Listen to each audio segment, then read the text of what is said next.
Turkey's military appeared ready to invade a Kurdish area of Syria today and attack a force backed by the United States. This comes as Syria's near 7-year war grinds on, with the Assad regime and its Russian allies hammering opposition areas. So, as Nick Schifrin reports, an already complex battlefield might soon become even more so. On the Turkish-Syrian border, the Turkish military appears ready for battle. They're amassing tanks and firing artillery into Syria. Today, Turkish media said a hospital was targeted and destroyed. This is Syria's north and northwest, controlled mostly by Kurds in yellow, the same Kurds who helped liberate former ISIS headquarters Raqqa. The U.S. wants to convert these forces to a 30,000-strong stabilization force. But Turkish President Recep Tayyip Erdogan called the U.S.-backed group a grave threat. A country that we call our ally insists on forming a terror army along our border, despite all our objections, warnings, and well-meant advice. Do you think a terrorist organization formed along the Turkish border has a target other than Turkey?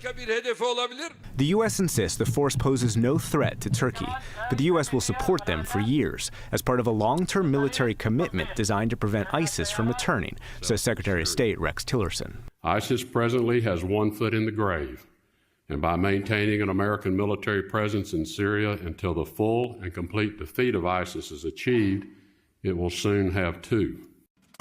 The 2,000 American troops in Syria are a mix of trainers, Marines, and frontline special operations forces. They'll target ISIS and al-Qaeda, but also have other goals. Eliminating the chemical weapons that the Syrian regime has used against its own people, diminishing Iran's influence and Iranian-backed Hezbollah fighters, and helping the 11.5 million refugees and internally displaced. That's a huge order after 7 years of war. It could mean U.S. troops are in Syria indefinitely. Responsible change may not come as immediate as some hope for, but rather through an incremental process of constitutional reform, UN-supervised elections. But that change will come. But today, what's coming is still Assad regime bombardment. Syria obliterated buildings in Idlib province, the largest area still held by rebels. The war has killed as many as 500,000 and counting. For more on Syria, the U.S., Turkey, and the Kurds, I'm joined by Andrew Exum. He's a former Army Ranger and served as Deputy Assistant Secretary of Defense for the Middle East under President Obama. He's now a contributing editor to The Atlantic. And Mona Yacoubian. She is the Senior Advisor for Syria, Middle East, and North Africa at the United States Institute of Peace here in Washington. And welcome to you both. Thank you very much. Andrew Exum, let's start with Turkey and the border in the northwest right now. You faced this under the Obama administration. The Trump administration has also found that these Kurdish forces are the most effective against ISIS, but Turkey sees them as terrorists. So how big of a threat is it when Turkey starts talking about invading northwest Syria? Yeah, Turkey has been very transparent about what their interests are in Syria. They don't like the Islamic State. They don't like Nusra. They don't like the Sunni militants. They also don't like the Assad regime. But their primary concern is the Kurdish forces that are in mostly northeast, but also some in northwest Syria. They are petrified that there is going to be some sort of semi-autonomous Kurdish region. They view the Kurdish factions that are in control in northern Syria as being one and the same with the same PKK terrorists who have been waging a campaign against the Turkish state. And so their interests are at odds with what the United States is trying to do, which is use these forces as a proxy force to carry out U.S. interests on the ground. And so how big of a threat is it if Turkey uses its military in northwest Syria against those Kurdish forces? Well, this is something that we had to deal with in the Obama administration, and now the Trump administration is dealing with it as well. For a long while, the Turks talked a lot about what they might do. However, a little over a year and a half ago, they actually went into Syria. So they've shown a willingness to intervene militarily in northern Syria in a way that can complicate efforts against the Islamic State. Now, the good news is the war against the Islamic State has largely been won at this point. However, that does not mean that the war in Syria might continue for quite some time. So, Mona Yacoubian, let's talk about that more strategic notion of where Syria is. And let me bring up a map we have here, the various factions in Syria. Kurdish forces in yellow, in the north, the Syrian regime, the majority of the country in red, those Turkish forces that Andrew Exum just mentioned, just in that little sliver of green, and orange, the anti-Assad forces, various groups, and where we talked about fighting in Idlib. Are we looking at the end game for Syria right now? I think we are, in the sense that it's clear that the Assad regime has consolidated its control, certainly over Damascus and over the main parts of Syria. But at the same time, this is going to be a very protracted and messy endgame. And I think many of the conflicts and the sub-conflicts that have already been referenced, the Turks staking their claim and what their red lines are, the regime looking to regain control of Idlib, which is, as you see on the map, very, very centrally located.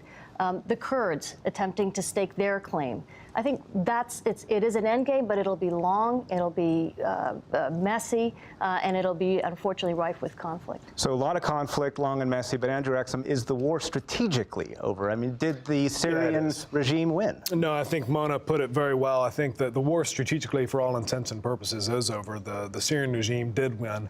You know, we often pressed the Russians and others about, you know, hey, if you're in Syria to go after the Islamic State or Islamist militants, why aren't you in Idlib right now? But of course, they went to Aleppo. They went to the strategically important areas in 2016 to try to consolidate their victory. And now they're more or less mopping up against some of the Islamist militants. Now, I'll say that strategically it's over.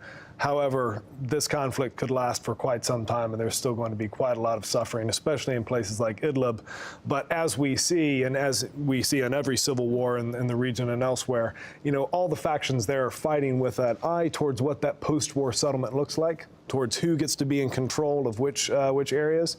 And so I think it's likely that you're going to see some fighting for some time. And fighting for some time. And Mona Yacoubian, we heard Rex Tillerson try and lay out what the U.S. strategy or what the U.S. goals perhaps were, including not only against ISIS and al-Qaeda, but removing weapons of mass destruction, helping refugees, diminishing Iranian influence, resolving the underlying conflict. This is a long list. Is this a forever war for the U.S.? Well, I think the Secretary laid out a very ambitious plan. I think the reality is the priority remains defeating ISIS and stabilizing those areas that have been liberated from ISIS. The other parts of what the Secretary laid out, I think, are aspirational. I don't know that this is a forever war, but it is important to note that the Secretary staked the U.S. military presence on the enduring defeat of ISIS and on a sort of a settled and peaceful Syria. That's going to, of course, as we've both noted, that's a long ways away. And so, Andrew Exum, is it really feasible to talk about all of these things when the goal is still to defeat ISIS? ISIS is still there. It won't be there forever. Can the U.S. stay there long enough to actually accomplish these goals? Yeah, I think if I were to give the most charitable interpretation of Secretary Tillerson's really wish list that he laid out the other day, I think what he's trying to do is preserve options for the United States in Syria. He's not going to take anything off the table, not going to say that we don't care about the Assad regime, not going to say that we don't care about Bashar al-Assad stepping away from power, even though we know that the trajectory of the campaign is largely set in those terms.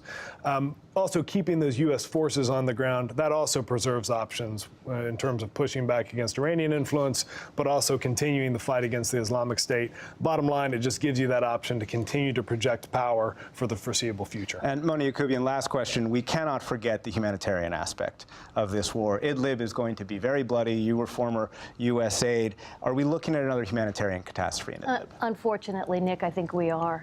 Idlib has 2 million civilians in it, 1 million who are from there, 1 million who have already been displaced multiple times and have ended up there. Already with the fighting, we've seen more than 100,000 civilians displaced further north, and this is in the midst of winter conditions, no shelter. Unfortunately, I think we are going to see more displacement, more suffering as a result of the ongoing violence. Mona Yacoubian, Andrew Exum, thank you very much.